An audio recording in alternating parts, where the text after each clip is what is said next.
Sunhud, después de enterarse de que Aslan había llevado a Sinar a la casa de verano donde cuidaba de Zeynep, sintió como una oleada de furia le recorría el cuerpo, un calor que le subía desde el estómago hasta la garganta, ahogándole el aliento. Sus manos temblaban mientras entraba en su habitación, abriendo con brusquedad los cajones, sacando ropa sin pensar demasiado, tirando piezas sobre la cama mientras su respiración se aceleraba, con el único propósito grabado en su mente: llevar a Sinar de vuelta a la mansión, cueste lo que cueste, sin importar a quién tuviera que enfrentarse. En ese momento, la puerta se abrió con un chirrido, y Ruka apareció en el umbral, con el ceño fruncido y un nerviosismo evidente en sus gestos, preguntando con un tono seco: ¿A dónde crees que vas? El aire entre ellas se tensó, y Sunhud, sin mirarla siquiera, respondió con una voz afilada: voy a llevar a Sinar a la mansión. Ruka, intentando mantener la calma, replicó: espera que Aslan lo traiga. Pero esa sugerencia fue como un insulto para Sunhud, que respondió aún más tajante: no, me voy ahora. Y sin más, agarró su bolso, dio media vuelta y salió, dejando a Ruka con una inquietud que crecía como una sombra. Mientras tanto, en la casa de verano, Zeynep estaba recogiendo los platos de la mesa, sus movimientos lentos, casi mecánicos, cuando se topó de frente con Aslan. Ambos se detuvieron. Sus miradas se encontraron y se sostuvieron por unos segundos que parecieron eternos. Un intercambio silencioso de emociones reprimidas y palabras no dichas. Sin embargo, el momento se rompió cuando Sinar llamó a Zeynep desde la distancia, y ella, con un leve sobresalto, se apartó de Aslan, dejando tras de sí un silencio espeso. A unos metros de ahí, Oscar, en el taller, preparaba el taxi con las manos manchadas de grasa, mientras Merien lo observaba desde la puerta con una mezcla de curiosidad y preocupación. De regreso en la casa de verano, Zeynep tomó su teléfono y llamó al abogado. La conversación se prolongó, densa, llena de términos legales y promesas inciertas, hasta que, finalmente, colgó con un suspiro contenido. Aslan, que no le había quitado la vista de encima, se acercó y le preguntó si todo estaba bien. Ella, con una sonrisa breve pero forzada, le aseguró que sí, aunque sus ojos delataban un peso mucho más grande. Mientras tanto, un Hud conducía hacia la casa de verano, el sonido del motor acompañando la tensión de la escena. Al llegar, interrogó brevemente a Aslan y recogió a Sinar.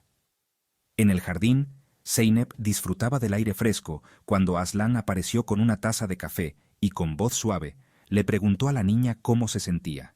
Sinar sonrió, diciendo que estaba bien, y eso dio pie a una larga conversación en la que Zeynep, dejando caer poco a poco sus defensas, confesó que lo único que deseaba era tener la custodia definitiva de Sinar, una custodia que no pudiera ser arrebatada por caprichos ajenos.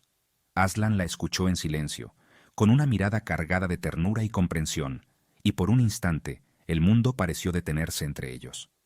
Después de esa confesión, Zeynep se levantó para ir a jugar con Sinar, y Aslan, sin poder evitarlo, se unió a ellas. Jugaron juntos durante un rato, hasta que Sinar, alejándose un poco, sintió un dolor repentino que intentó disimular, alejándose con una sonrisa falsa.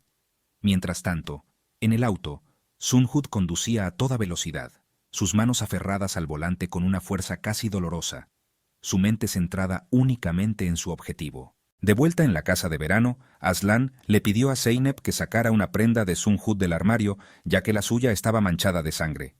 Ella la tomó con cautela, sintiendo un escalofrío al notar la mancha oscura, y se retiró. En la mansión, Belma conversaba animadamente por teléfono cuando, de pronto, vio a Zen preparándose para salir.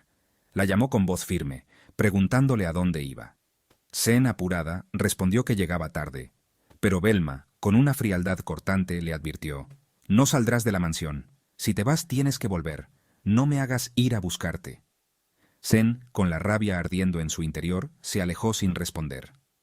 En la casa de verano, Aslan y Sinar estaban inmersos en un videojuego cuando él le comentó que iría a ver a Zeynep. Justo en ese momento, el sonido de un coche interrumpió la tranquilidad. Sunhud había llegado, su silueta recortándose contra la luz exterior. En la habitación, Zeynep estaba vistiéndose cuando Aslan entró para ayudarla. Sus manos se rozaron y sus miradas se encontraron una vez más, cargadas de algo que ninguno de los dos se atrevía a nombrar.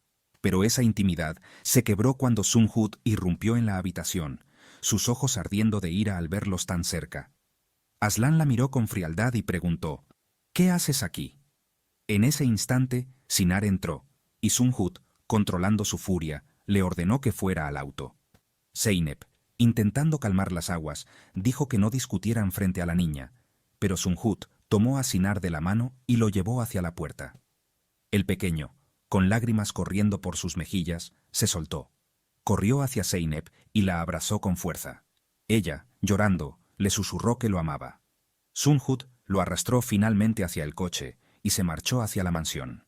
Poco después, Aslan llegó, su rostro endurecido por la preocupación, y trató de calmar a Sunhut, pero la conversación se tornó en una discusión encarnizada, llena de reproches y heridas viejas. En la casa de Meriem, Zeynep llegó poco después, y al ver su herida, todos se alarmaron. Aslan, mientras tanto, hablaba con el guardia de seguridad para esclarecer detalles. En la sala, Zeynep relató con voz temblorosa todo lo que había ocurrido, y Meriem, a su vez, contó todo lo que sabía, completando un cuadro inquietante de tensiones y verdades a medias.